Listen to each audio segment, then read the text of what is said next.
الحمد لله الذي هدانا لهذا وما كنا لنهتدي لولا أن هدانا الله لقد جاءت الرسل بنا بالحق ودل تلكم الجنة أورثتموها بما كنتم تعملون أشهد أن لا إله إلا الله وحده لا شريك له وأشهد أن محمدا عبده ورسوله الذي لا نبي بعده اللهم صل وسلم على حبيبنا ونبينا محمد بن عبد الله وعلى آله وصحبه ومن والاه قال الله تعالى في كتابه الكريم في قوله يهتدي المهتدون أعوذ بالله السميع العليم من الشيطان الرجيم من همزه ونفخه ونفسه يا أيها الذين آمنوا اتقوا الله حق تقاته ولا تموتن إلا وأنتم مسلمون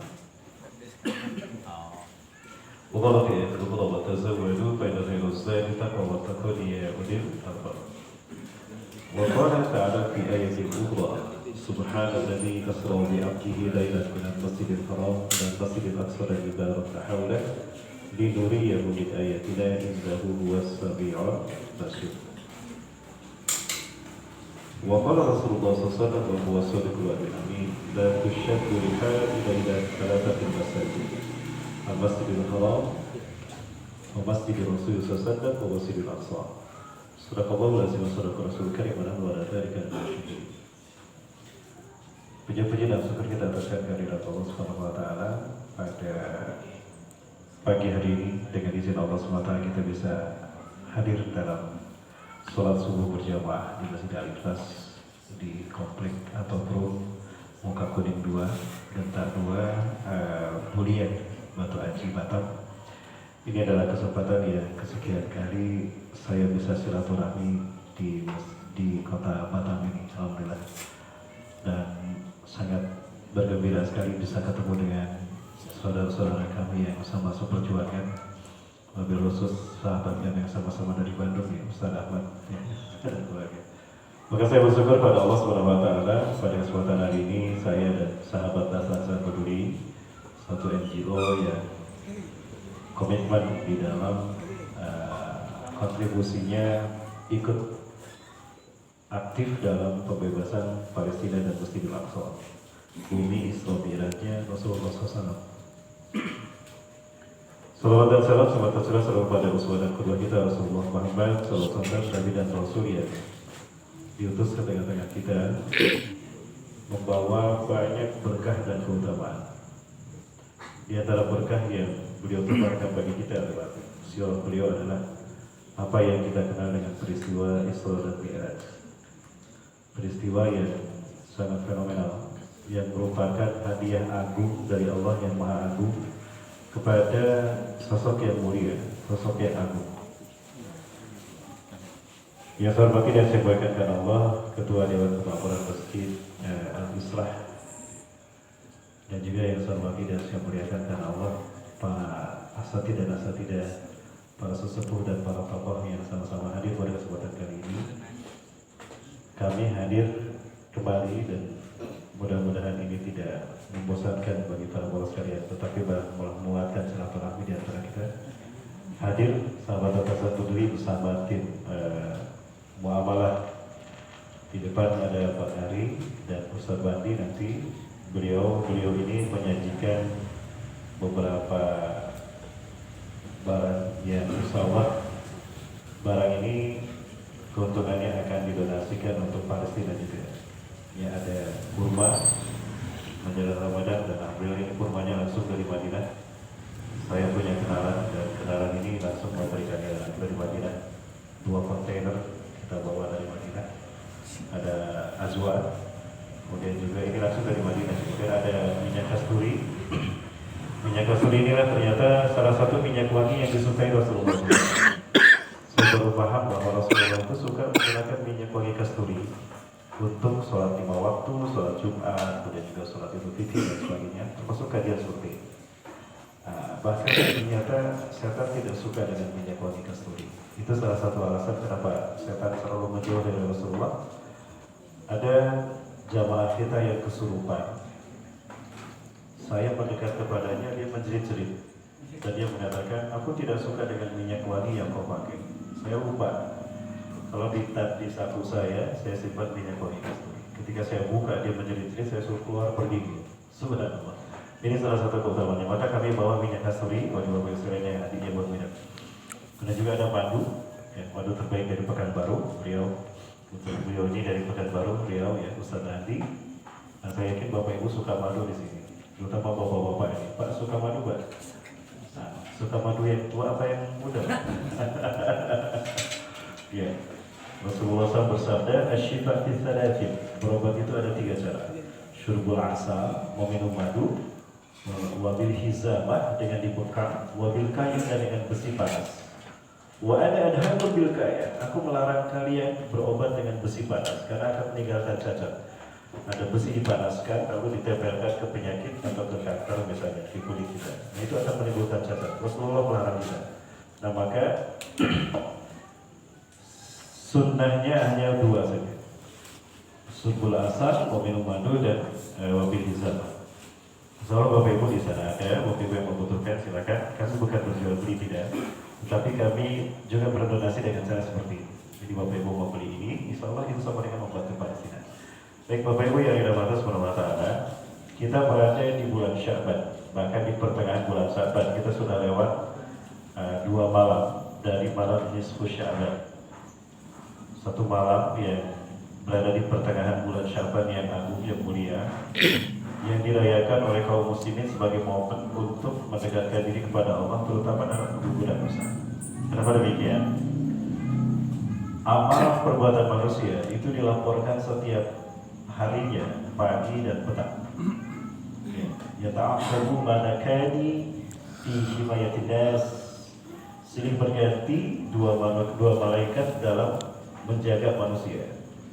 Ada yang shift pagi, ada yang shift siang maksud saya, dan ada shift malam. Nah, itu dilaporkan perbuatan kita, amal perbuatan kita harian di waktu pagi dan petang. Adapun yang mingguan di waktu Senin dan Kamis, makanya Rasulullah saum di Senin dan Kamis. Kemudian yang tahunan Allah Azza wa Jalla melaporkannya di waktu pertengahan bulan Sya'ban. Para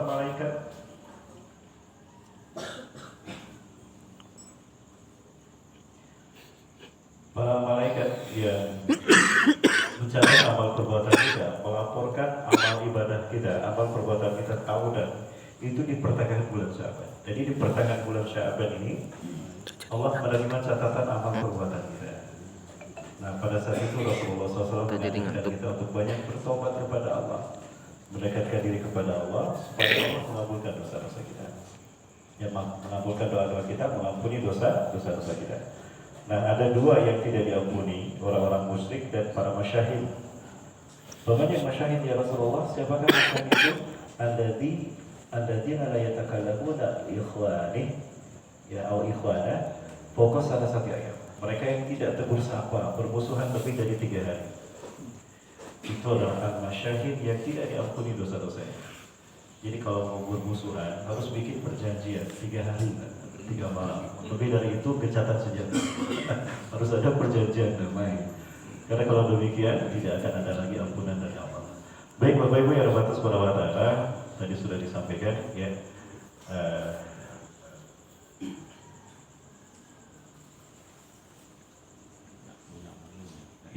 Para Allah yang berbatas pada ta'ala.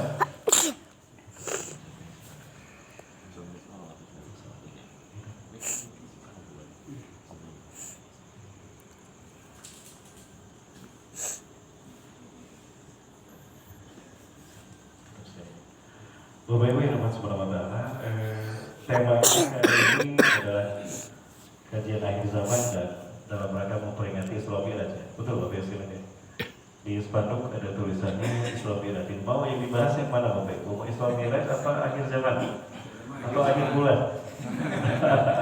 Dua-duanya saja mungkin ya. Baik Bapak Ibu yang rahmat subhanahu wa ta'ala, singkatnya peristiwa Isra Mi'raj itu terjadi pada tanggal 27 Rajab tahun 11 Bi'tsah. 11 tahun setelah Rasulullah diutus menjadi Nabi dan Rasul. Menurut riwayat yang mu'tabar, Rasulullah SAW mengalami 2 peristiwa. Isra, perjalanan di malam hari, perjalanan darat dari Masjidil Haram ke Masjidil Aqsa. Masjidil Haram dan Masjidil Aqsa adalah 2 masjid pertama di muka bumi. Abu Dzar Al-Ghifari bertanya kepada Rasulullah SAW, "Ya Rasulullah, ayyul masjidin buniyat fil alam awalan?" Wahai Rasulullah, masjid apakah yang pertama kali dibangun di muka bumi? Al-Masjidil Haram. Kenapa dinamakan Masjidil Haram? Ya. Syekh Al-Tha'labi rahimahullah menukilkan di dalam kitab Al-Isil Majalis. Beliau mengatakan, menukilkan sebuah hadis qudsi. Allah berfirman kepada Nabi Adam, tugas pertama yang diterima Nabi Adam setelah 100 tahun berada di muka bumi. Kita tahu Nabi Adam diturunkan dari surga ke dunia, itu turunnya di makanin a'la fawqal ardi, berada di tempat paling tinggi di muka bumi, yaitu Nepal. Ya, kalau selama ini kita tahu tempat paling tinggi di muka bumi itu adalah Himalaya. Ya. Kemudian Siti Hawa diturunkan di Jazirah Arab yang kemudian diberi nama Jeddah. Jeddah itu nenek. Ya, sifat dari Siti Hawa sendiri perempuan, nenek kita. Adapun Iblis diturunkan di Dastamaisan. Dastamaisan itu satu kota terletak dekat wilayah Basrah, Irak. Dalam wujud seekor ular besar, bersayap, bertanduk, bisa mengeluarkan api, 2 kaki dan 2 tangan, dan bisa berbicara dengan manusia. Ular apa? Ular naga. Nah, itu sejarah ular naga pertama di muka bumi. Dapat kita bayangkan dengan satu naga, dunia gonjang-ganjing. Indonesia 9 naganya. Kita gonjang-ganjing di mana? Berapa Indonesia 9 naga? Baik. 100 tahun tidak disapa oleh Allah. Dapat kita bayangkan 100 tahun tidak disapa dan tidak bertemu dengan istrinya, Siti Hawa. Kabayan Bapak Ibu sekalian, saya 4 hari seminggu aja pisah dari istri, galau luar biasa. Galau stadium 4 Bapak Ibu. Ini sudah mulai nyerempet ke galau-galauan ini. Jauh dari istri kita ya. Urusan apa sih ketemu istri tiap hari ya. Baik, pada orang yang dirahmati Allah, tugas pertama yang Allah berikan pada Nabi Adam adalah membangun Masjidil Haram. Membangun Masjidil Haram. Allah berfirman pada Nabi Adam, ya Adam, inilah daya baitun di Makkatal Mubarakah alladzi sabiha syihadah. Hai Adam, aku punya satu rumah di Bakkah yang aku berkahi. Dulu namanya Bakkah. Kenapa dinamakan Bakkah? Sunahnya sampai ke Masjidil Haram, ke Ka'bah, kita harus menangis. Begitu melihat Ka'bah, Allah perintahkan menangis. Tidak bisa menangis, paksakan menangis. Udah dipaksakan gak bisa, pura-pura nangis. Udah pura-pura nangis gak bisa, bawa bawang merah dari rumah. Begitu sampai di Ka'bah gak nangis-nangis, iris tuh. Sudahnya demikian, maka dinamakan Bakkah. Bakayaki bakkatan, tangisan. Nabi Adam menangis atas dosa-dosanya. Beliau menyesal telah memakan buah pohon kayu, terbujuk tertipu daya oleh iblis. Memang disunahkan demikian. Kalimat yang menarik yang Allah firmankan adalah alladzi sabiha syihadah. Ka'bahku itu lurus dengan arasku. Nah, inilah alasan kenapa Ka'bah di Mekah, karena Mekah lurus dengan aras Allah. Sehingga sucinya aras Allah hadir di Makkah dan sekitarnya, sehingga dinamakan tanah haram. Haram kita mengotori wilayah suci tadi dengan perbuatan dosa kita. Maka tanahnya haram. Tempatnya masjid yang dibangun di sana dinamakan Al-Masjidil Haram. Masjid pertama yang dibangun oleh Nabi Adam atas bimbingan malaikat Jibril. Ya. Datangilah dia, wahai Adam. Sallu ilaiha. Salatlah kamu menghadap ke Ka'bahku kama tusalli ilayya fi arsyiha. Salatlah kamu menghadap ke Ka'bahku sebagaimana kamu salat menghadapku ketika di arsku. Wa tufuha, dan kelilingilah Ka'bahku ini kama tatufuni fi arsyiha, sebagaimana aku tawaf mengelilingi aku. Jadi ibadah salat dan haji sudah ada di zaman Nabi Adam alaihissalam. Cuma salatnya berapa rakaat kita tidak tahu. Ya, yang penting salat sudah ada. Bapak Ibu yang dibatas Allah Ta'ala, nah ini tugas pertama yang diterima Nabi Adam setelah 100 tahun berada di muka bumi, membangun Masjidil Haram. Ya. Artinya apa juga? Bahwa Masjidil Haram ini lurus dengan aras Allah, ada dalam poros semesta. Para Allah yang dibantu Allah, ibadah sholat kita dan ibadah haji kita merupakan konsep tauhid yang menjadi fitrah kita. Kenapa sholat menjadi rukun Islam yang kedua? Karena sholat menjadi ukuran benar tidaknya syahadat kita. Ya. Cuma sholat. Sehingga Rasulullah SAW sangat menjelaskan bagaimana kaitan antara sholat dengan syahadat. Ya.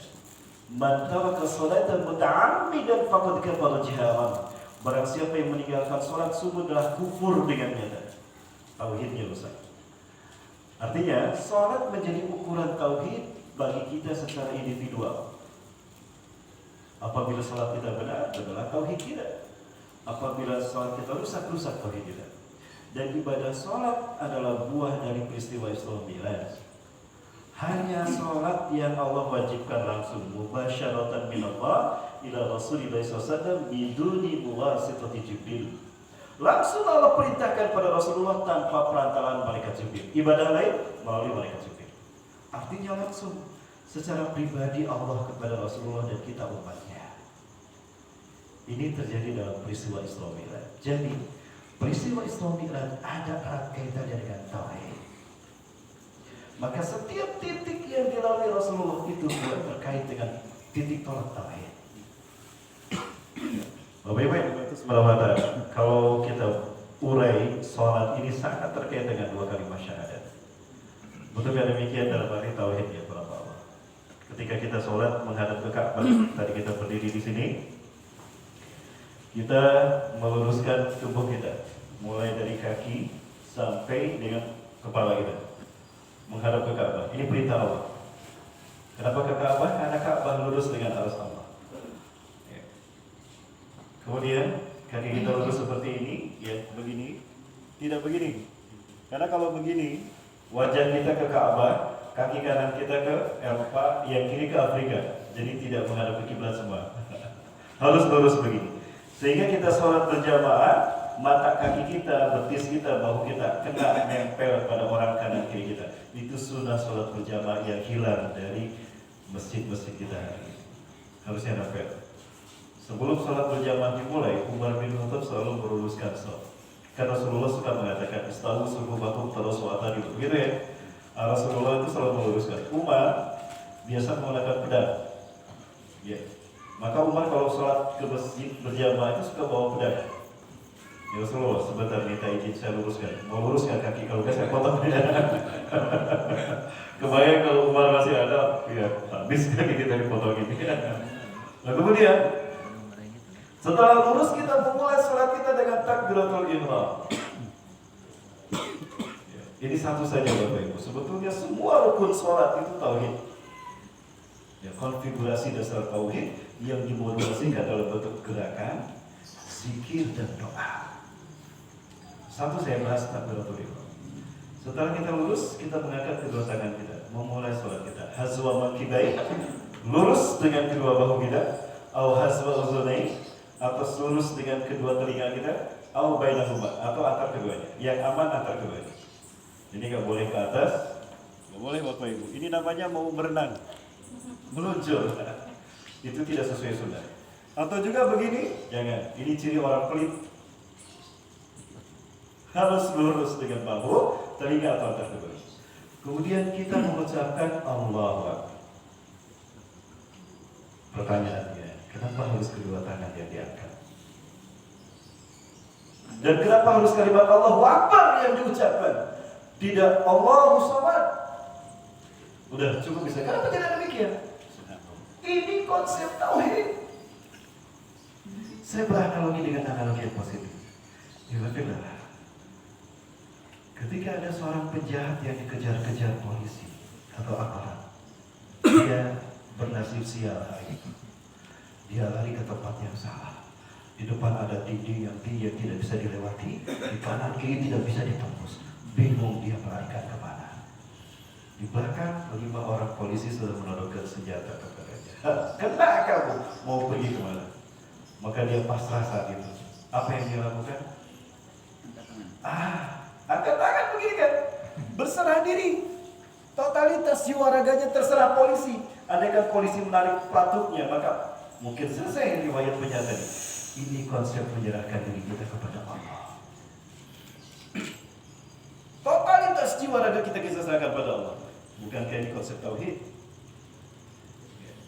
Kemudian yang kedua ya, kenapa Allahu Akbar yang kita ucapkan? Suatu hari Allah ingin mengajarkan malaikat tentang arti Allahu Akbar. Akbar itu afalu tafdil. atau isim tafdil. Kabura besar, akbar paling besar. Sobura kecil, asghar asli Garut paling kecil. Paling kecil.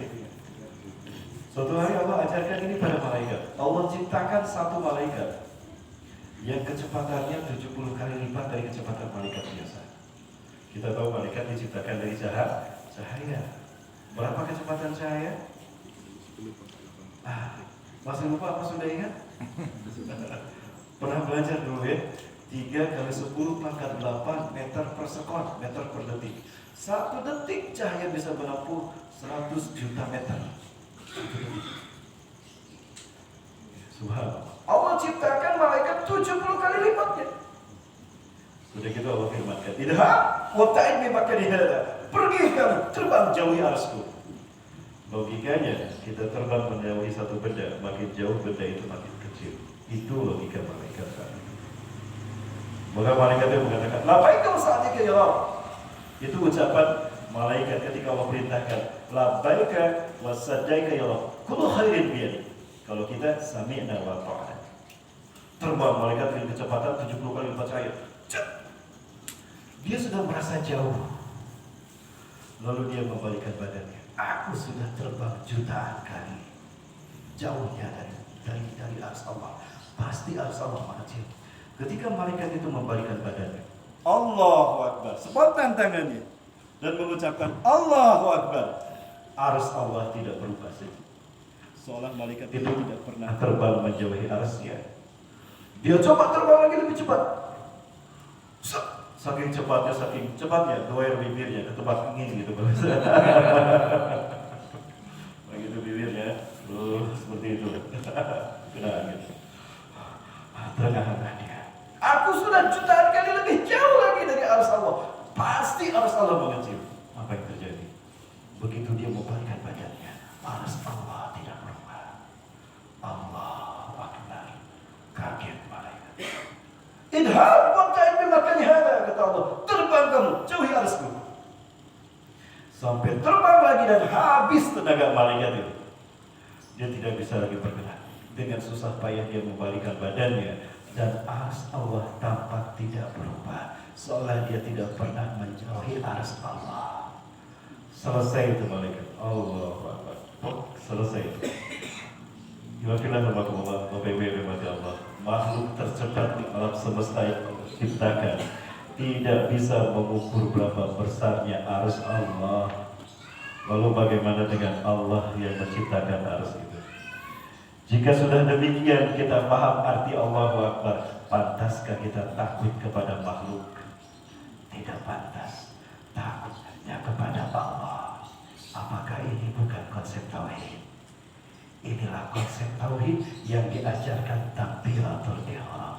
Langsung Allah perintahkan dari Allah kepada Rasulullah dalam peristiwa Mi'raj. Baik Bapak Ibu yang dirahmati Allah.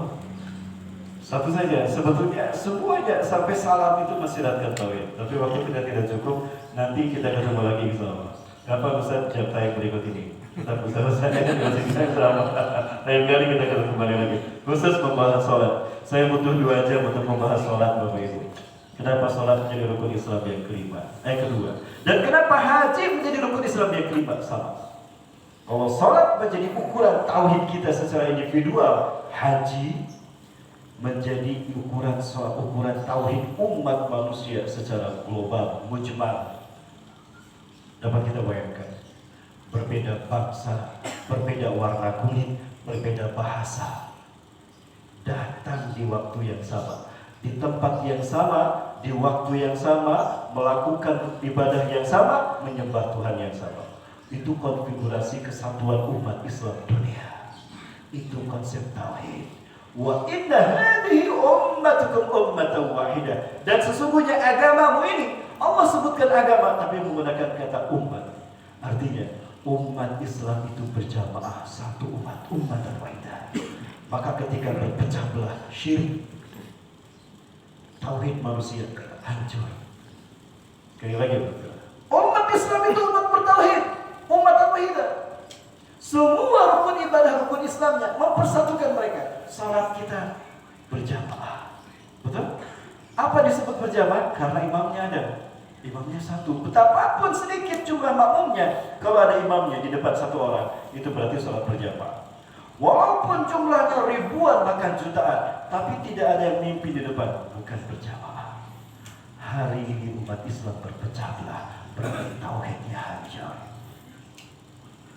Karena berpecah belah dalam agama syirik. Quran surat Ar-Rum ayat ke-31. Allah berfirman, ayat 30-nya tentang fitrah kita Islam. Ya, supaya fitrah kita Islam tetap terjaga. Satu kata Allah, munibina ilaihi wattaqu wa aqimus shalah. Munibin, hendaklah kalian selalu bertobat kepada Allah. Wattaqu dan bertakwa pada Allah, wa aqimus shalah dan dirikanlah salat. Tiga perintah ini, bertobat, bertakwa dan mendirikan salat. Ini perbuatan seorang muslim kan, yang paham betul syirik itu tidak boleh. Tapi kenapa Allah larang syirik? Wala takunu minal musyrikin, dan jangan kamu termasuk orang musyrik. Loh, kan sudah tobat, sudah takwa dan sudah sholat. Kenapa masih dilarang syirik? Artinya orang yang bertobat, takwa dan sholat belum tentu terbebas dari syirik. Coba, ini tegang sekali. Mukanya muka tegang ini. Jamaah, jamaah. Alhamdulillah. Syirik macam apa Ustaz yang bisa dilakukan oleh orang yang suka bertobat, takwa dan sholat? Ayat berikutnya, ayat 32. Minal ladzina farraqu dinahum, orang-orang yang memecah belah agama mereka. Rohnya ditasydid, artinya bukan dua golongan saja, banyak pergolongan-golongan. Wat minal ladzina farraqu dinahum, farraqu, banyak pecahan, umat Islam terpecah belah. Wa kanu syi'a, dan mereka bergolong-golongan. Kullu hizbin bima ladayhim farihun, setiap golongan merasa bangga dan merasa paling benar, yang lain salah. Merasa paling sunnah, yang lain ahlul bid'ah. Ada golongan seperti itu.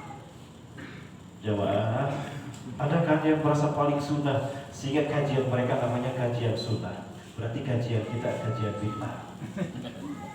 Jamaah, ini ciri akhir zaman. Kemusyrikan berpecah belah. Maka kalau kita ingin bersatu dan dikatakan tauhid kita apa? Harus berjamaah. Itu yang diajarkan oleh sholat dan ibadah haji. Bila pandemi COVID-19 menghancurkan tauhid kita, ketika menjadi kita masih ingat masjid lockdown kan? Kita tidak boleh sholat di masjid, betul? Maka kita tidak bisa mewujudkan tauhid kita secara individu. Tidak ada lagi orang yang mengirimkan energi iman Islamnya kepada Allah lewat sholat. Haji pun ditutup, berarti tauhid secara global pun ditutup. Nauzubillah. Yang saya khawatirkan ketika pandemi ini berlangsung, bencana. Ingat wabillah, yang mengikat bumi dengan arsy Allah adalah tauhid kita. Ya. Itu kucing sedang berebut minyak goreng.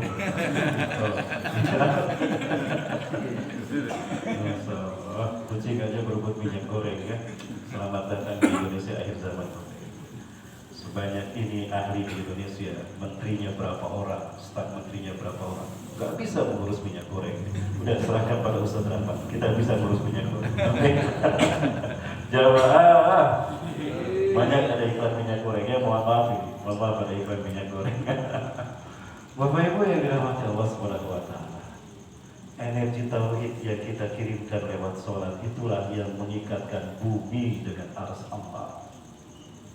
Baik, terpaksa harus saya bahas. Azan kalau kita lihat tidak pernah berhenti setiap detik. Silakan dibaca. Kelima.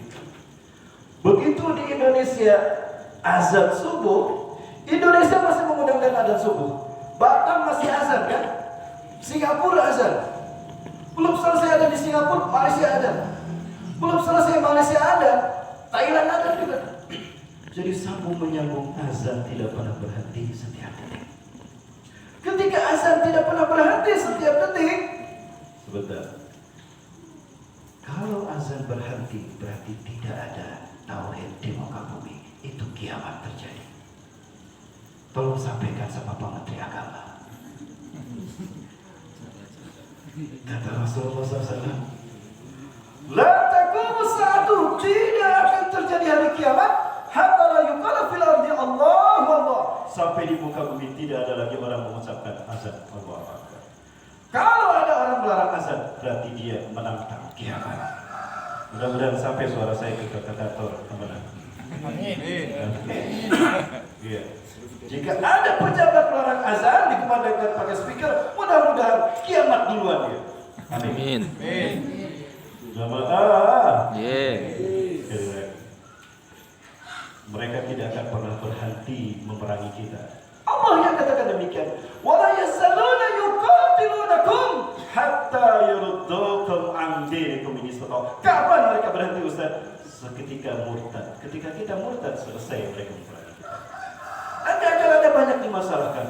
Halal saja, logonya saja dimasalahkan sekarang. Jamaah. Selamat datang di Indonesia akhir bulan. Akhir zaman. Allah.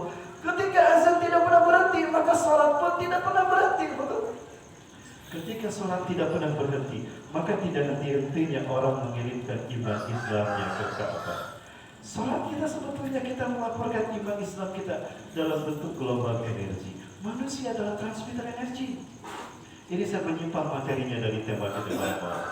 Nah Bapak jamaah, baik jamaah, mudah-mudahan bisa dipahami dan bisa diikuti. Ketika kita berjalan, di depan ada pertigaan. Kita belok kanan. Di kanan kita berpapasan dengan Ustadz. Coba aja Ustadz Abdul Somad. Perasaan apa yang muncul dalam hati kita? Ketemu Ustadz? Senang ya? Apalagi selfie dulu. Was, boleh selfie? Was, selfie. Senang. Ketemu Ustadz. Tapi nggak tahu kalau ketemu Ustadz akhir zaman ya. Senang apa ya? Ketika kita belok kiri, berpapasan dengan preman, wajahnya menyeramkan, penuh tato, dan dia belum pensiun. Karena kalau preman sudah pensiun biasanya di masjid ya. Artinya dia masih aktif, belum pensiun. Preman belum pensiun. Perasaan apa yang muncul dalam hati kita? Takut. Kok beda? Ketemu ustaz kita merasa senang, ketemu preman kita merasa takut. Kenapa demikian? Aura itu muncul dari perbuatan kita. Ketika orang yang soleh ahli ibadah, auranya positif. Persis seperti kita datang ke masjid, merasa nyaman kan? Beda kalau kita datang ke hutan atau kita datang ke diskotik. Perasaannya apa yang muncul dalam hati kita? Itu aura. Ketemu preman takut, auranya negatif. Artinya wafilah. Ketika kita sholat sebetulnya kita mengirimkan iman Islam kita dalam bentuk gelombang energi tauhid. Khusus sholat kita sampai ke Ka'bah. Ada contoh orang tidak khusus karena rumahnya paling jauh dari masjid, dia pakai motor. Udah mau sholat nggak nemu kunci motor. Aduh ini pasti masbuk mana eta kunci motor. Dicari-cari gara-gara kunci motor aku pasti masbuk ini. Lari dia ke masjid. Bukan gara-gara kunci motor masbuk aku satu rakaat. Allahu Akbar. Mulai muncul ingatan. Oh, kunci motor ada di jaket kuning sebelah pintu. Tuh kan, itu tidak usul namanya. Fisiknya sampai di masjid, jiwanya masih di rumah ketinggalan. Cari kunci motor, itu belum usul ya. Salat kita mengirimkan iman Islam kita lurus ke Ka'bah. Dapat kita bayangkan ketika azan tidak pernah berhenti setiap detik, sholat tidak pernah berhenti setiap detik. Maka tidak henti-hentinya manusia mengirimkan iman Islamnya ke Ka'bah. Lalu diputar oleh orang yang tawaf. Apa itu tawaf? Rasulullah digambarkan oleh para sahabat. Kana Nabi sallallahu alaihi wasallam ja'ala al-Ka'bata fi shimali hinama yatufuha. Adalah Rasulullah SAW menjadikan Ka'bah di sebelah kirinya ketika beliau bertawaf mengelilinginya. Berarti mengelilinginya berlawanan dengan arah jarum jam. Apa yang terjadi? Ketika energi berkumpul di satu titik, diputar berlawanan dengan arah jarum jam atau searah dengan 4 jari, maka akan terjadi lompatan energi ke arah yang ditunjukkan ibu jari. Betul? Diputar dengan tawaf kita, maka terjadi lompatan energi. Kemana? Ingat tadi saya sampaikan, Ka'bah lurus dengan arus Allah. Ketika orang tawaf, maka terlempar energi yang numpuk di Ka'bah, energi lewat sholat kita numpuk langsung ke arus Allah. Itulah kenapa Kalimat tarbiyah yang kita ucapkan ketika kita datang melaksanakan ibadah haji dan umrah. Labbaik Allahumma labbaik. Kami penuhi panggilanmu. Ini kami datang ya Allah memenuhi panggilanmu. Allah. Ini korelasi antara sholat dengan ibadah haji. Dan semuanya tauhid. Satu keliling kita tawaf, satu lapis langit terlewati. 7 keliling, 7 lapis langit terlewati. Sampai iman Islam kita ke arsy Allah. Kemudian ketika kita tawaf dihitung satu keliling, dihitung dari Hajar Aswad. Sehingga ketika sampai di Hajar Aswad, kita disunahkan menciumnya. Bismillahirrahmanirrahim. Jika tidak bisa menciumnya, dari jauh menghadapkan wajah kita. Bismillahirrahmanirrahim. Apa hubungannya ibadah tauhid dengan mencium Hajar Aswad? Umar bin Khattab pernah bilang gini sama Hajar Aswad, ya Hajarul Aswad, hei Hajar Aswad, aku tahu kamu itu batu. Kamu itu batu, bukan apa-apa. Laula itu Rasulullah SAW yukabilu kama batu. Andai kata aku tidak melihat Rasulullah mencium kamu, ngapain aku mencium kamu? Tapi sini Rasulullah mencium kamu. Sini, Bismillahirrahmanirrahim. Iwafil, apa hubungannya mencium Hajar Aswad dengan ibadah tauhid? Iwafil, pertama Nabi Ibrahim menerima Hajar Aswad itu berwarna putih, tidak berwarna hitam. Lalu sekarang kenapa berwarna hitam? Para peneliti ahli fisika telah membuktikan Hajar Aswad adalah sebuah batu yang bukan dari kosmos kita, tapi dari luar angkasa, dari sisi Allah. Setiap permukaannya memancarkan gelombang radiasi pendek. Ya, gelombang pendek dari radiasi. Seperti lampu ini memancarkan cahaya dari setiap permukaannya. Berapa jauh Ustaz? 10.000 kaki. Satu kaki 33 cm, artinya 3,3 km memancar dari Hajar Aswad. Jika radiasi tadi gelombangnya menyentuh satu benda, maka benda itu akan terekam jelas oleh Hajar Aswad. Ketika kita mencium Hajar Aswad, Bismillahirrahmanirrahim, wajah kita terekam oleh Hajar Aswad. Walaupun tidak menciumnya, sejauh 3,3 km, Hajar Aswad bisa menjempret merekam wajah kita. Maka Imam Syafi'i rahimahullah mengatakan, nanti dia mulhisab di padang mahsyar, Hajar Aswad akan memperlihatkan wajah kita. Ya Allah, inilah hamba-hambamu yang memenuhi panggilanmu, menyempurnakan tauhid mereka. Subhanallah, Hajar Aswad akan menjadi saksi kita menyempurnakan tauhid kita lewat sholat dan ibadah haji kita. Allah Akbar. Seperti ini Bapak Ibu. Maka wajar kalau kemudian Allah mengatakan kafir orang yang tidak berislam. Tidak ada bukti dia menyembah Allah Subhanahu wa taala. Inilah kehebatan Islam di wakilah. Allah Akbar. Nah, kehebatan inilah yang hadir dalam peristiwa Isra Mi'raj. Jamaah. Wah, ini jamaah. Oi jamaah. Jamaah bisa diikuti?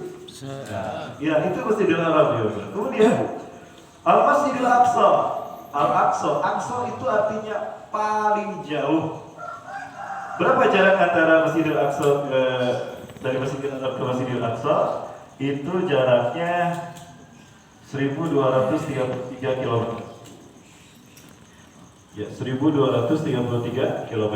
Berarti pempek Rasulullah 2466 km. Abu Jahal tidak percaya Rasulullah mengalaminya satu malam. Muhammad, benar kamu mengalami Isra Mi'raj? Ajal kami. Qad usritu min hadza al-Masjidil Haram ila al-Masjidil Aqsa fi lailatul barikah. Semua wanita ila sama, kemudian aku naik ke langit. Falaqaitu Rabbi, lalu aku bertemu dengan Allah Tuhanku. Fakataba li wa li ummati salatan 50 marah fi kulli yawmin wa lailatin wa 5 marah fi kulli yawmin wa lailatin. Lalu Allah mewajibkan salat kepadaku. Sekarang aku berada di sisi. Kamu mimpi kalian? Enggak, amin. Betul, saya mengalaminya. Gila kamu Muhammad. Majnun dan anta. Aku berangkat dari Mekah ke Masjidil Haram, dari Masjidil Haram ke Masjidil Aqsa dengan kendaraan paling cepat 1 bulan. Balik lagi 1 bulan. Lah kamu bilang 1 malam, gila kamu ya. Jamaah, masuk di akal tidak?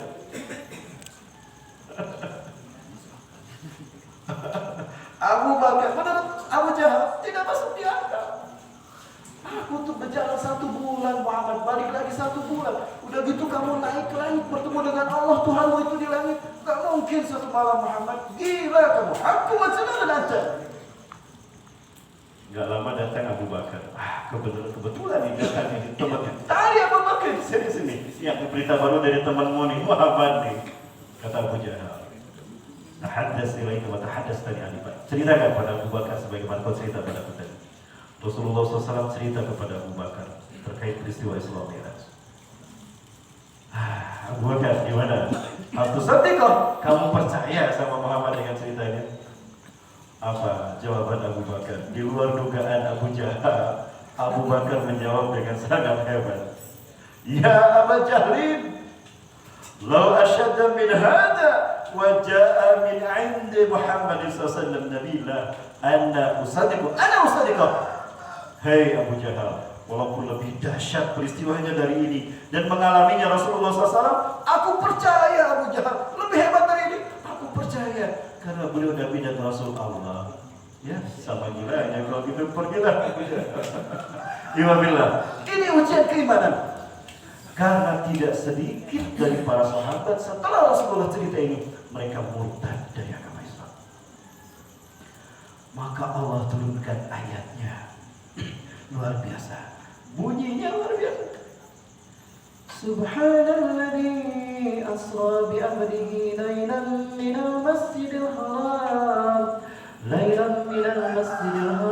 ilal masjidil aqsa alladzi barakna haulah linuriyahu min ayatina. Awal ayat ini Allah gunakan subhan, maha suci Allah yang telah memperjalankan hambanya, benar-benar memperjalankan hambanya dari Masjidil Haram ke Masjidil Aqsa. Allah pertaruhkan sifat maha sucinya untuk membuktikan ini benar-benar terjadi. Allah tidak main-main. Allah bersumpah dengan sifat yang maha suci. Allah pertaruhkan kemahasuciannya untuk mengatakan ini betul Muhammad mengalaminya. Maka orang yang tidak percaya pada Isra Mi'raj kafir. Jemaah, apakah tidak masuk di akal? Sangat masuk di akal. Inilah hebatnya Abu Bakar. Peristiwa ini yang membuat Abu Bakar mendapatkan gelar As-Siddiq, yang membenarkan. Turun Jibril. Bashir bi anna usammahu As-Siddiq. Turun Jibril, aku memberi gelar baginya As-Siddiq, Abu Bakar As-Siddiq, yang membenarkan. Abu Bakar mendahulukan iman, akal belakangan. Karena apapun yang datang dari Allah pasti masuk di akal. Apalagi Allah mengatakan linuriyahu min ayatina, agar kami perlihatkan kepada Muhammad tanda-tanda kekuasaan kami. Apakah ada tanda-tanda kekuasaan Allah yang tidak masuk di akal? Lalu buat apa Allah kita imani? Jemaah, mana ini tegang sekali jemaah. Lanjut jemaah. Serius nih. Ini serius apa duarius nih? Duarius nih. Ibu-ibu yang sudah mati Allah, ini Isra. Perjalanan di malam hari. Kemudian Mi'raj naik. Maka Allah pertaruhkan. Cuma ayat ini Allah jelaskan tentang Isra Mi'raj dan Allah pertaruhkan sifat maha sucinya untuk membuat manusia percaya. Pada akhirnya berbondong-bondong mereka yang taubat, yang kufur tadi bertobat lagi kepada Allah. Di antara mereka ada yang tetap murtad karena memang ada penyakit dalam dirinya.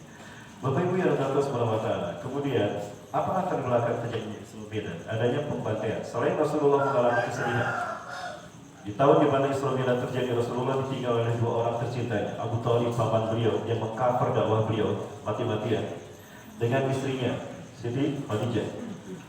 Yang membuat Rasulullah paling terpukul adalah wafatnya pamannya beliau. Abu Thalib meninggal belum sempat mengucapkan 2 kalimat syahadat. Betul? Dalam sejarah yang muktabar itu disebutkan demikian. Beliau tidak sempat bersama. Di samping Abu Thalib, Rasulullah menangis dan mengatakan, ya Abi, qul la ilaha illallah, salamatun alika fil akhirah. Paman, ucapkan la ilaha illallah, selamat engkau di akhirat. Melirik kepada Abu Jahal, kata Abu Jahal, Abu Thalib, kamu beriman sama Muhammad, kami bakar tubuhmu, enggak akan kami kuburkan. Berhalang Abu Thalib mengucapkan 2 kalimat syahadat. Ya Abi, qul la ilaha illallah, al-jannatu tantaziruk. Paman, ucapkan la ilaha illallah, surga menunggumu. Ini kepada Abu Lahab. Kata Abu Lahab, silakan Abu Thalib. Kamu masuk ikut agama Muhammad, tubuhmu kami panggang depan matahari itu biar dimakan sama burung-burung. Sehingga Abu Thalib terhalang mengucapkan 2 kalimat syahadat. 3 kali Rasulullah membujuknya. Beliau kaku untuk mengucapkan la ilaha illallah Muhammadur Rasulullah. Cukup datang malaikat Jibril. Ya Rasulullah. Cukup wahai Rasulullah. Tidak kuat. Padahal pembelaan Abu Thalib luar biasa. Andai kata saat itu Abu Thalib bersyahadat, tempatnya bertetangga dengan Rasulullah di surga. Allah. Ini memungkinkan. Sekelas Rasulullah tidak bisa memberikan hidayah, apalagi kita. Jadi tugas Rasulullah, inna ma'alikal balagul mubin. Tugasmu hanya menyampaikan hak-hak yang aku berikan padamu. Cuma menyampaikan saja. Hidayah urusan Allah, apalagi kita. Jamaah yang dimata Allah, belum hilang kesedihan Rasulullah ditinggal oleh oleh Abu Thalib dan Siti Khadijah, kekasihnya, istrinya yang tercinta Ummul Mukminin. Beliau menyaksikan para sahabat disiksa karena beriman. Inilah penyiksaan yang dialami oleh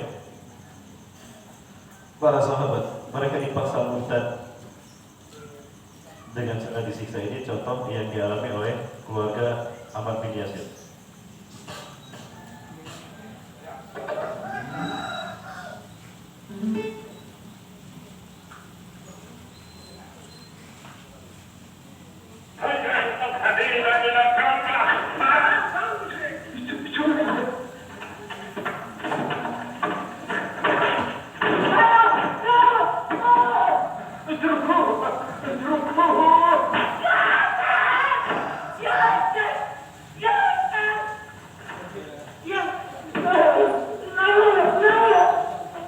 Yang berbaju hitam bersama putih panjang adalah Abu Jahal. Dia menyiksa, memimpin penyiksaan para sahabat yang masih bisa dihitung jari.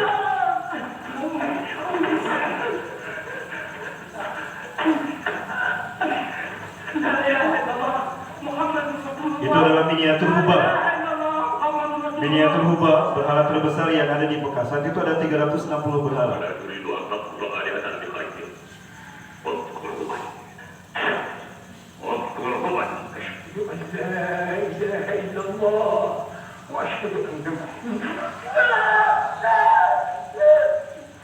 Dicekik Yasir, belum selesai mengucapkan 2 kalimat syahadat sehingga syahid. Ini Ammar bin Yasir.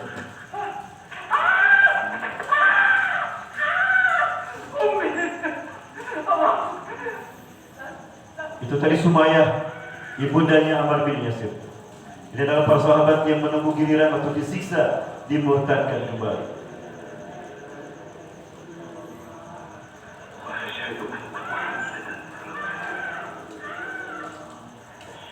Terbayang bagaimana stresnya para sahabat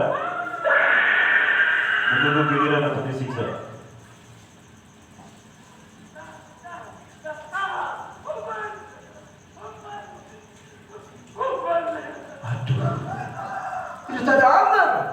Irtada Ammar. Aduh, Ammar murtad. Dia mengakui Hubal sebagai Tuhan. Para sahabat berselisih paham tentang ini. Aduh, Ammar bin Yasir murtad.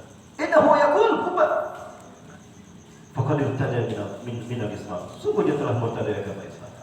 Tapi Rasulullah sempat melakukan. Rasulullah mendatangi Ammar bin Yasir dan berkata pada Ammar Yasir, "Atakudahakan wahaka?" Betul Ammar tadi kamu mengatakan Hubal? Ajal ya Rasulullah. Lagi dah ada tulisan di Mekah. Betul ya Rasulullah, aku tadi mengatakan Hubal. Aku terpaksa mengatakan itu agar Abu Jahal berhenti menyiksa ibuku, walaupun ternyata dia tetap membunuh ibuku. Oke, Fabi qalbi. Lalu bagaimana dengan hatimu? Bal qalbi mutma'innun bil iman. Hatiku masih mantap dengan iman ya Rasulullah. Aku hanya pura-pura saja dengan lisanku. Nah, ini namanya taqiyah. Taqiyah, pura-pura murtad demi menyelamatkan diri dan menyelamatkan iman. Itu boleh di dalam Islam. Tapi jangan kayak Syiah Bapak Ibu. Tidak diapa-apain mereka taqiyah. Pura-pura Ahlus Sunnah wal Jamaah padahal mereka Syiah. Ingat, Syiah pandai bersembunyi. Dia bukan Islam. Di laptop saya simpan satu folder tentang Syiah. Quran kita beda, hadis kita beda, sholat kita beda, haji kita beda, wudhu kita beda, azan kita beda. Lalu bagaimana mereka disebut Islam? Maka Tuhan kita beda dengan Tuhan Syiah. Syiah, tokohnya mengatakan, siapa? Ayatullah Al-Ghurawi. Dia mengatakan, Inna ilahana ilahul ladzi anzala kitabahu ila Ali bin Abi Thalib. Sesungguhnya Tuhan kita adalah Tuhan yang menurunkan wahyunya kepada Ali bin Abi Thalib. Wa ilahul ladzi anzala kitabahu ila Muhammad bin Abdullah laisa ilahana. Dan Tuhan yang menurunkan wahyunya kepada Muhammad bin Abdullah bukan Tuhan kita. Tuh, Tuhannya aja beda. Mereka mengatakan ini di depan saya, Bapak Ibu. Quran yang saya bawa mereka tolak. Oh, kok beda? Kenapa ditolak? Quran kita beda. Oh, seperti apa Quran kalian? Quran kami 17.000 ayat, 90 juz. Allah, 90 juz. Ustaz, 90 juz Ustaz. 30 juz aja susah ngapalinnya, apalagi 90 juz. Bu, hafal berapa juz, Bu? Hafal 30 juz apa juz 30? Hafal 30 juz apa juz 30?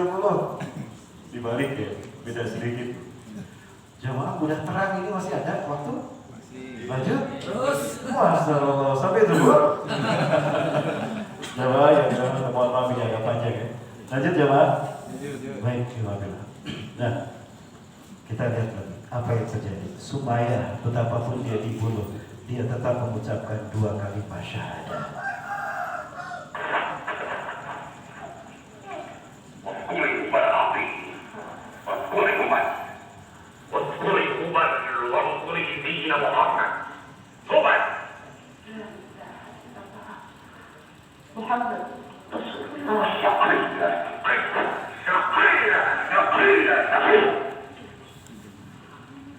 Diludari Abu Jahal sama Sumayyah. Dia marah dan dia mengambil tombak, dia tusukkan ke perutnya.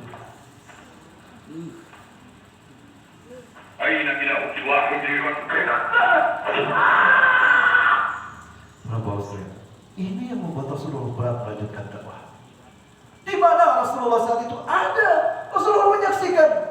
Beliau menyaksikan para sahabat disiksa, tapi belum punya kekuatan. Maka Rasulullah belum bisa menyelamatkan mereka. Hanya kerana Rasulullah menyaksikan penyiksaan itu. Persis seperti apa yang saksikan di Palestina, Bapak. Di depan mata kami mereka disiksa. Saya hadir untuk menolong mereka, tapi apa daya? Cuma saya seorang. Apa yang harus saya lakukan? Saya selalu teman-teman saya di Indonesia, ayo kita bantu Palestina. Apa yang bisa kita lakukan? Sesuatu yang tidak masuk di akal, ya Wafillah. Di Palestina cuma ada 5 juta Yahudi. Dan di sekeliling Palestina ada 300 juta Islam Arab. 300 juta kalah sama 5 juta. Masuk di akal ya? Jangankan mengangkat senjata. Jangankan mengangkat senjata. Kencing barang-barang tuh yang 300 juta. Yahudi yang 5 juta. Tenggelam. Percaya tidak orang sekali? Andaikan yang 300 juta orang Arab kencing barang-barang, tenggelam Yahudi. Selesai Palestina. Tapi untuk kencing barang pun tidak bisa. Kenapa? Kita dipecah. Divide and impera. Udah dipecah pula dalam bentuk nasionalisme. Dipecah dalam frame-frame terkecil. Ada multi orpol, ormas, sekte, madhab. Makin susah kita untuk bersatu. Inilah kemusyrikan di dalam beragama. Jamaah. Woi jamaah. Wah, ini suaranya tegang sekali. Alhamdulillah, itu yang terjadi. Maka malaikat Jibril turun. Assalamualaikum ya Rasulullah. Waalaikumsalam Jibril. Di mana hadis ada nih? Waalaikumsalam Jibril, kenapa? Ada Rasulullah, mana pertolongan Allah? Kenapa Allah tidak menolong? Bismillah ya Rasulullah, sabar. Ini ujian. Hada imtihan lakum. Imtihan imanikum.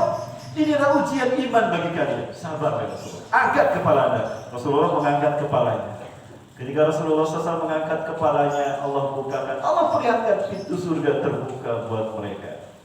Sabran ya ala yasir fa inna maudakum jannah. Sabar ya keluarga Yasir, tempat kembali kalian adalah surga.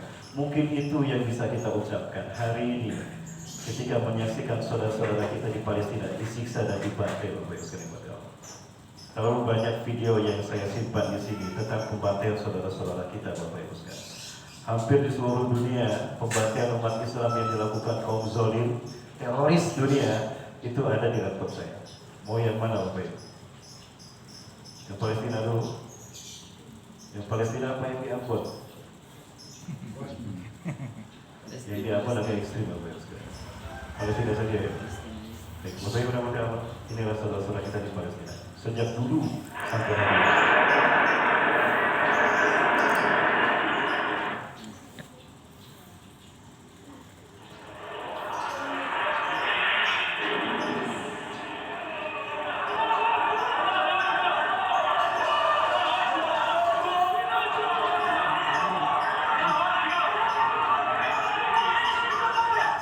Seseorang mengadukan bahwa ada anak kecil yang terkubur hidup-hidup di sana.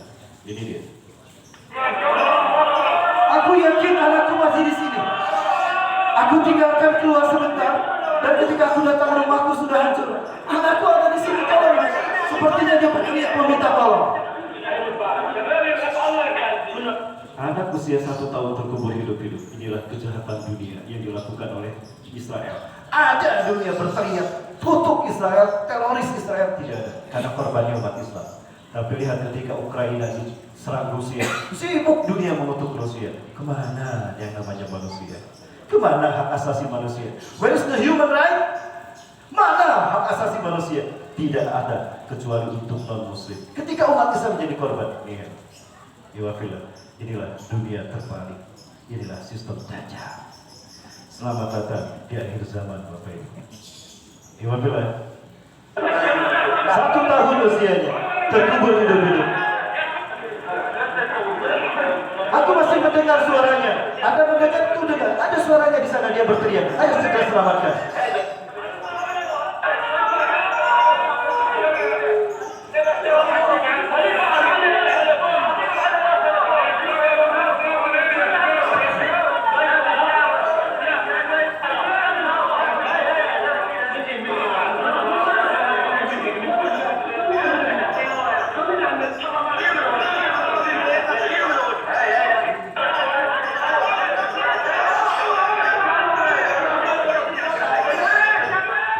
Apa ancaman anak 1 tahun ini bagi Israel? Tidak ada.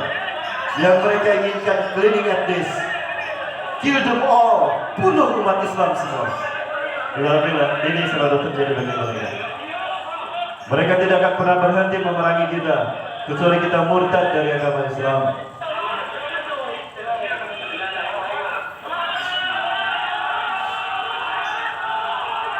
Bayangkan jika ini anak kita ya Bapak Ibu. 1 tahun terkubur hidup-hidup. Tapi apakah mereka bukan anak kita? Mereka muslim ya Bapak Ibu. Ini terjadi di bumi Islam di Bapak Ibu. Bahkan Masjidil Aqsa, kiblat kita yang pertama, akan mereka hancurkan. Sholat kami terganggu di Masjidil Aqsa karena deruman alat-alat eskavator Yahudi mengganggu sholat berjamaah kami. Menderu, menggali terowongan. Tidak kurang ada 300 terowongan, kurang lebih 300 terowongan ada di bawah Masjidil Aqsa. Tujuannya apa? Menghancurkan bumi Islamiyah, kiblat kita yang pertama. Kalau sudah hancur, apa yang akan mereka lakukan? Mereka akan segera mendirikan Haikal Solomon, istana bagi Tuhan mereka. Siapa Tuhan mereka? Mesaya. Mesaya bagi Yahudi, bagi kita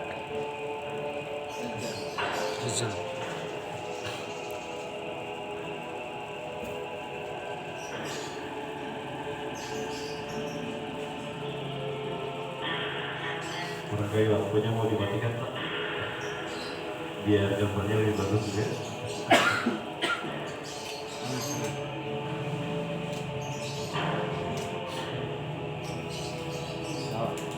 Tinggi Masjidil Aqsa 50 meter Bapak Ibu. Dan di bawah Masjidil Aqsa itu ada Al-Aqsa Qadim. Ada Masjid Al-Aqsa yang tua, dan itu yang pertama kali dimasuki Rasulullah SAW. Yahudi tidak pernah berhenti melakukan penggalian, dan yang dilibatkan adalah para pemuda-pemudi, mahasiswa-mahasiswi, pemuda-pemudi Yahudi, mencari artefak peninggalan Nabi Daud dan Nabi Sulaiman raja mereka. Ini adalah bumi Islam di Raja Rasulullah SAW. Ini orang Yahudi yang selalu merayakan hari raya dengan meniup trompet dan melakukan euforia untuk menyambut kehancuran Masjidil Aqsa. Dan ini Masjidil Aqsa hari ini Bapak Ibu yang dirahmati Allah. Ya, dia memanggil kita untuk kita segera membebaskannya. Iwakil Allah.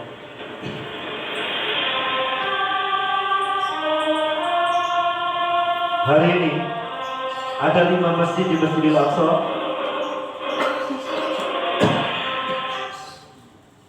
Al-Aqsa itu luasnya 14,4 hektar atau 144.000 meter persegi. Di dalamnya ada 5 masjid, ada Dom Abdurrah. Disebut Dom Abdurrah karena di dalamnya ada batu Mi'raj yang dinaiki Rasulullah ketika naik ke Sidratul Muntaha. Sidrah artinya terminal, Muntaha penghabisan. Jadi Sidratul Muntaha adalah terminal penghabisan. Artinya Sidratul Muntaha adalah ujung alam semesta. Bapak Ibu, batunya sebesar kubahnya. Ini kubahnya emas, maka dinamakan kubah besar. Masjid yang kedua Kibli, disebut Masjid Kibli karena disinilah sholat pertama kali menghadap ke Ka'bah. Ka'bah di sebelah sini, ke arah ini, sebelah sana. Berarti sholat di sini dinamakan Masjid Kibli. Itu sholat asar. Ketika turun Al-Baqarah 144. Qantaro taqalluba wajhika fis sama. Pada dua dia ada kiblatan sarfa, qawli wajhaka syatral Masjidil Haram. Di bawahnya ada Masjid Kibli Al-Aqsa tua, maksudnya lewat tangga di sini. Yang keempat ada Masjid Buraq di bawah sini, dan yang kelima Masjid Marwani di bawah lantai ini pintu masuknya ini. Di sini di sudut ini bagian dalam ada Mihrab Siti Maryam. Bapak Ibu dirahmati Allah, apa keutamaan ke Masjidil Aqsa? Allah berfirman kepada Nabi Sulaiman di dalam Musnad Ahmad, seorang syekh yang kami temui di Wadi Yunus. Kami sempat mampir ke kampung halaman Nabi Yunus yang sekarang menjadi bagian dari West Bank, tepi barat yang dikuasai Israel. Di sana Syekh Ahmad menjelaskan pada kami, namanya sama Ustaz, beliau namanya Syekh Ahmad. Cuma ini dari Palestina, beliau dari Bandung ya. Syekh Ahmad bercerita pada saya, Ustaz, nih ada hadis qudsi. Allah berfirman pada Nabi Sulaiman, ya Sulaiman, is'ali sarasatan sa'utihajaka. Hai Sulaiman, mintalah 3 hal aku kabulkan. Minta 3 permintaan, aku kabulkan. Yang pertama, ya Rabbi ati dimulkan ala tilat tertikum di wabah hatta tukmasa. Ya Allah, berikan aku kerajaan yang belum pernah kau berikan pada siapapun. Maka Nabi Sulaiman memberikan kerajaan yang besar. Bukan hanya manusia yang menjadi pengikut Nabi Sulaiman, jin pun menjadi pasukan Nabi Sulaiman. Ada jin Ifrit, ada jin Dedemit, dan ada jin Amit-Amit. Itu menjadi pengikut Nabi Sulaiman. Bahkan buruk-buruk pun menjadi pengikut Nabi Sulaiman. Yang kedua, ij'alni malikan adilan kama tarda. Jadikan aku pemimpin yang adil ya Allah, sebagaimana keridhaan. Saking adilnya Nabi Sulaiman, semut pun merasakan keadilan Nabi Sulaiman. Betul? Jamaah, semut mendapatkan keadilan Nabi Sulaiman. Di Indonesia, semut merasakan keadilan?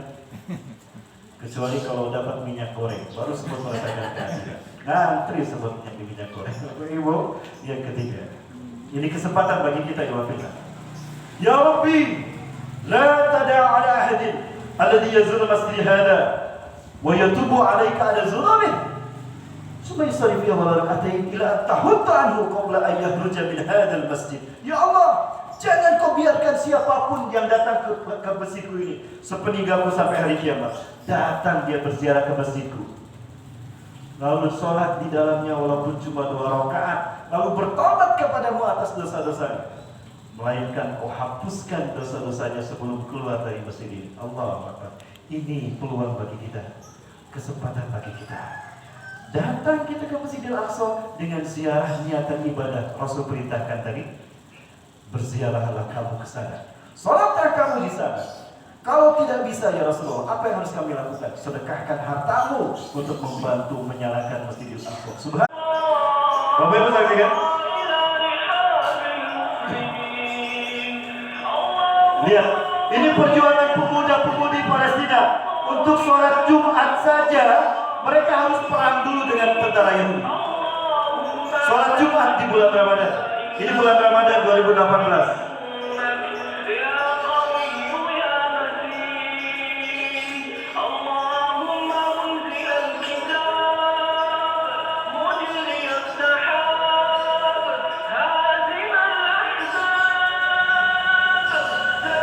Hanya orang tua yang boleh sholat di sana untuk orang Palestina. Maka sholat tarawih mereka di jalan-jalan di luar Al-Aqsa, tapi masih di Al-Quds, masih di Al-Aqsa, di Baitul Maqdis, tapi di luar Masjidil Aqsa. Itu pun mereka batasi hanya 45 menit. Selepas itu mereka diusir, dipentung, disiksa, bahkan ditembak mati.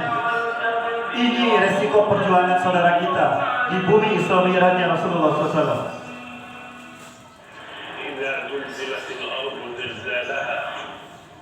وأخرجت الأرض أثقالها وقال الإنسان ما لها يومئذ تحدث أخبارها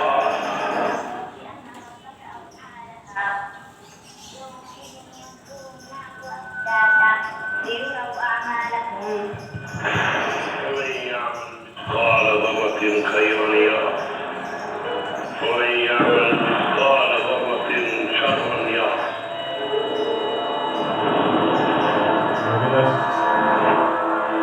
Ini adalah paket-paket Ramadan yang diberikan Yahudi kepada Gaza. Paket kematian.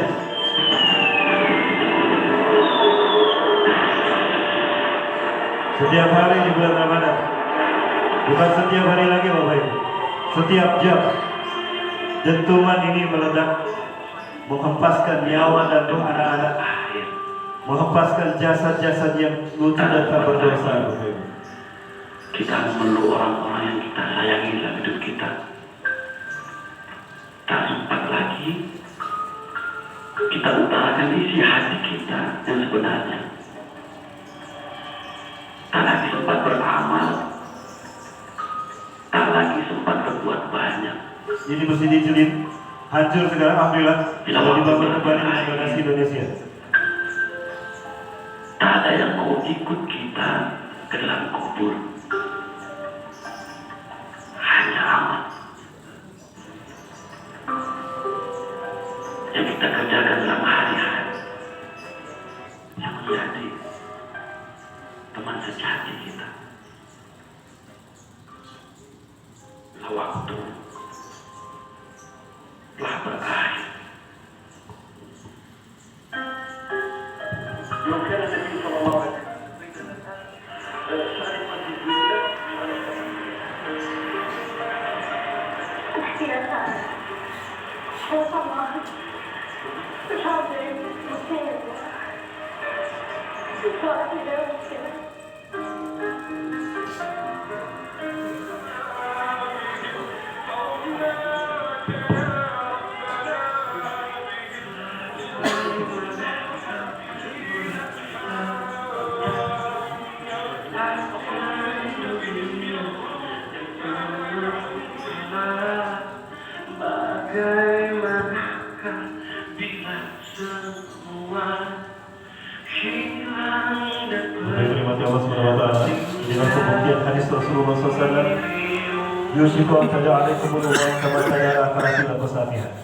Aku khawatirkan kalian akan dibangsa oleh bangsa-bangsa di dunia seperti hidangan di atas meja. Hari ini umat Islam dibangsa oleh musuh-musuh kita. Bukan hanya keringat yang diperas dari kita oleh musuh-musuh kita. Bukan hanya darah yang mereka kucurkan dari umat Islam. Bukan hanya kekayaan alam umat Islam yang mereka eksploitasi. Akidah umat Islam juga dikuras habis oleh musuh-musuh Islam hari ini. Kita mayoritas kafir, kita tidak punya kekuatan. Segeralah bangkit, tinggalkan perpecahan dan asobia. Ingat kita bersaudara di dalam Islam. Iman Islam mempersatukan kita sebagai umat wahidah Bapak Ibu.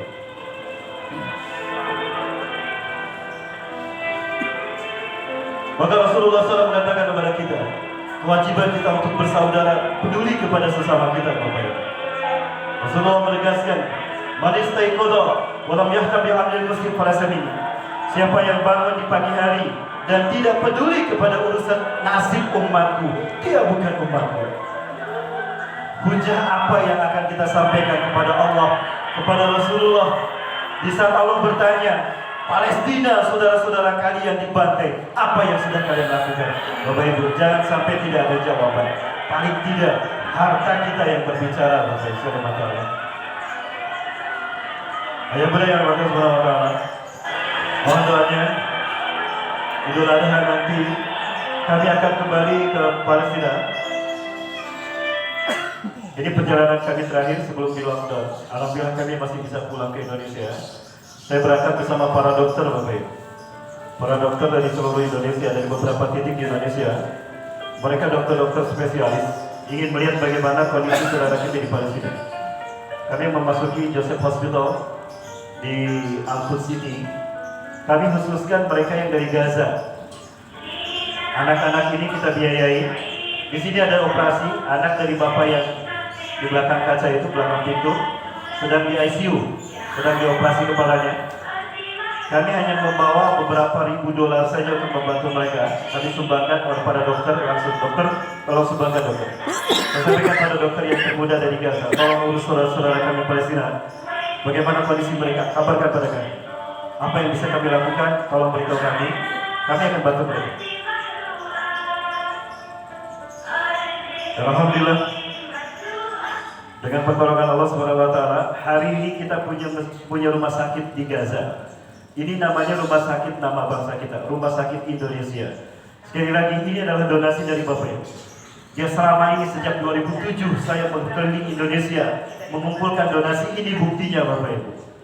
74 km dari Masjidil Aqsa di Bethlehem, Gaza Utara, kita punya rumah sakit, namanya Rumah Sakit Indonesia. Rumah sakit yang dibangun dengan sumbangan warga Indonesia dan telah beroperasi sejak tahun 2015. Kita dilepas oleh Menteri Siti Fadila Subari. Saat itu beliau menjadi Menteri Kesehatan. Bahkan beliau mengeluarkan uang 600 juta Ustaz ini. Kami ikut nyumbang. Tolong bantu mereka. 600 juta langsung dari kantong beliau. Subhanallah. Ayah bunda yang dirahmati Allah. Maka kami hadir sekarang untuk mengingatkan Bapak Ibu tentang tugas ini. Barangkali ada yang berkunjung. Bayangkan Bapak Ibu.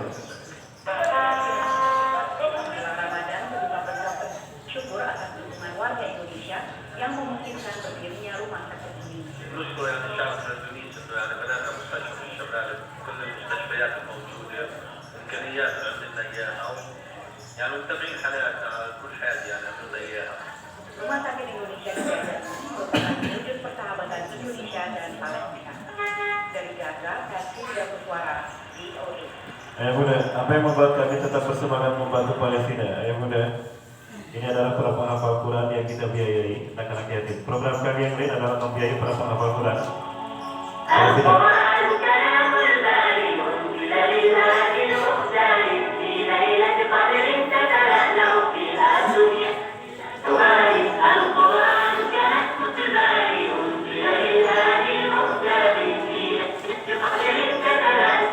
Mereka adalah anak-anak yatim, anak-anak yang orang tuanya sudah tidak ada, rumah mereka sudah hancur. Bismillahirrahmanirrahim. Kami sampaikan pada Syekh kami, guru kami, Syekh Abu Royan. Syekh tolong terima anak-anak. Tolong untuk mereka menjadi penghafal Quran. Setelah mereka hafal Quran, kami biayai mereka untuk kuliah. Ya, setelah mau kuliah kemana? Silakan. Mau kuliah ke Yaman, ke Sudan, atau ke Mesir, kita biayai Bapak Ibu. Ini alhamdulillah sudah ada 14 orang yang hafal 30 juz. Ini setoran 30 juz satu malam. Satu hari semalam, sekali duduk. Dari pagi sampai malam mereka setoran. 14 orang ini adalah yang kita biayai Bapak Ibu sekalian yang Allah.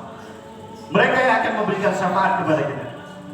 Mereka akan menyebutkan nama kita, ya Allah, aku menghafal Quran karena sedekah orang ini. Tolong berikan syafaatku untuk dia. 70 orang yang mendapatkan syafaat dari seorang penghafal Quran. Allahu Akbar. Mereka sudah hatam 30 juz, dan ini kita biayai. Lalu mereka kita kasih hadiah. Mau kuliah di mana? Silakan. Kita rekomendasikan kuliah di Putra agar mereka menjadi ulama yang siap menyambut kita ketika kita datang membebaskan Palestina. Allahu Akbar. Siap bebaskan Palestina? Siap kita rebut Al-Aqsa dari Yahudi? Insya Allah ya Allah. Perjuangan membebaskan Palestina tidak lama lagi. Saya mencium bau surga di Masjidil Aqsa dan saya mencium bau surga di Indonesia. Ada kaitan erat antara Indonesia dengan Palestina dalam kebangkitan Islam. Insya Allah. Satu negara dalam mimpi para penghafal Quran ini. Ini yang membuat kami terus bergerak. 5 remaja penghafal Quran ini di bulan Ramadan 2015 1435 Hijriah, mereka berkata kepada kami, Ataina Nabi Muhammad SAW di mana latan melihat. Tadi malam Rasulullah hadir dalam mimpi kami. Kepada kami Rasulullah bersabda, Ya ahla Syam, ya ahla Gaza, Inna ladina sayuharilakum min sumil Yahud wa yu'aduna al-qus ila lihabikum ikhwatukumul muslimun al-Indonesia. Allahu Akbar. Kami berjuang karena Rasulullah menyebutkan Indonesia dalam mimpi mereka. Rasul bersabda, wahai penghafal Quran, wahai penduduk Syam, wahai penduduk Gaza, sesungguhnya bangsa yang akan membebaskan kalian dari zalimnya Yahudi dan akan mengembalikan Al-Quds ke tangan kalian adalah saudara kalian Muslim Indonesia. Allahu Akbar. Lalu apa yang harus kita lakukan, Ustaz? Baik, Ustaz Adi akan membimbing kita. Silakan Ustaz. Barakallahu fikum Ustaz, dan alhamdulillah kita dengarkan kajian dari Ustaz kita. Masya Allah, ada materi-materi baru mungkin yang baru kita dengar, dan juga ada akibat yang bisa kita dalam hidup kita sehari-hari. Bapak Ibu muliakan Allah Subhanahu Wa Taala. Dan beginilah keadaan saudara kita pada hari ini dan sampai detik ini. 2 minggu yang lalu kita merayakan Isra wal Mi'raj di tanggal 28 kemarin. Nah, saudara-saudara kita di Gaza, mereka juga